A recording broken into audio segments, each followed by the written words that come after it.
Good morning to all of you. आज की video में हम देखते हैं ताम्रयुगीन संस्कृतियाँ। उसमें क्वेटा है फर्स्ट, जो कि बोलन दर्रे से प्राप्त हुई है।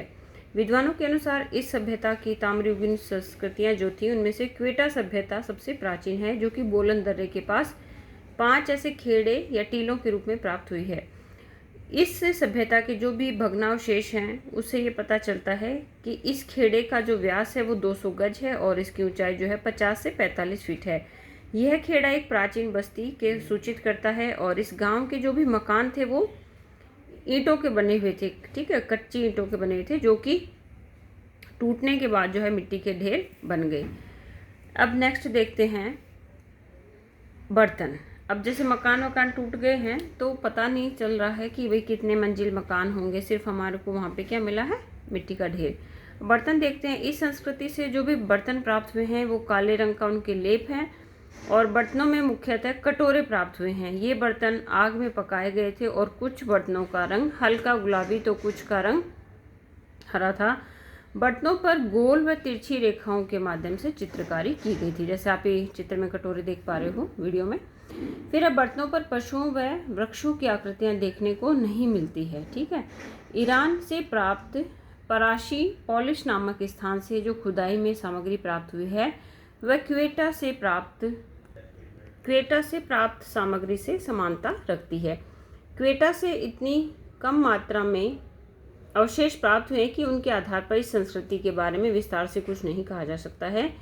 मकानों में या वे कृषि कार्य करते थे या मकान किस तरह के थे या पशुपालन थे, किस तरह जीवन निर्वाह करते थे, इसके बारे में हम नहीं कह सकते। दूसरा देखते हैं आमरी नाल संस्कृति सिंध या बलूचिस्तान में।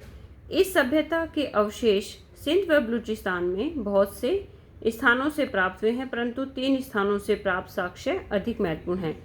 सिंध में आमरी नाल, बलूचिस्तान में नल नदी घाटी और बलूचिस्तान में नुंदूर नामक स्थान से। इन क्षेत्रों से जो खेड़े मिले हैं वे प्राय 3 से 12 मीटर तक ऊंचे हैं और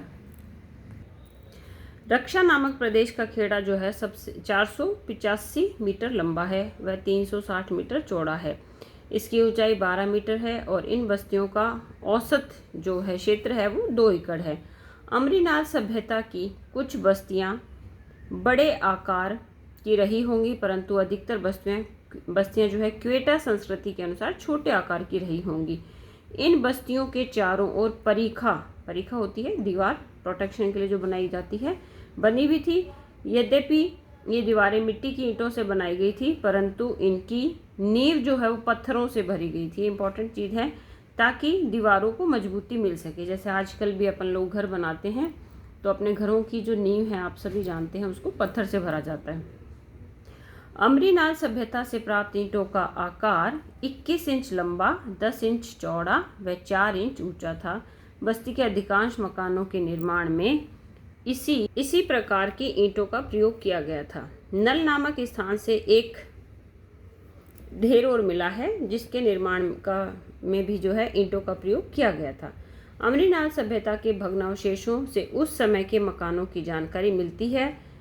कहीं भी ऐसे मकान या इमारत के अवशेष नहीं मिले हैं जिसे मंदिर या महल कहा जा सके। कहने का मतलब है कि एक समाज तो रहता था, लेकिन पूजा पाठ के बारे में उनकी क्या व्यवस्थाएं थी ऐसा नहीं पता चला है। कुछ मकानों में दरवाजे के पास कोने में स्नानागार प्राप्त हुए हैं तथा कुछ मकानों के तहखाने में एक मकान से दूसरे मकान के बीच में गली छोड़ी जाती थी, जिसकी चौड़ाई जो है 2.5 से 8 फीट तक होती थी। अमरीनाल सभ्यता की बस्तियों में मकानों का निर्माण एक निश्चित योजना अनुसार किया गया था, परंतु बस्तियों के गंदे पानी की निकासी के बारे में कोई विशेष जानकारी उपलब्ध नहीं थी। फिर देखेंगे हम अगली वीडियो में इस बस्ती के कब्रिस्तान।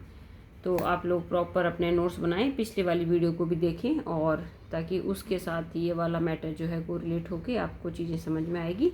मेरे साथ बने रहने के लिए आप सभी का धन्यवाद।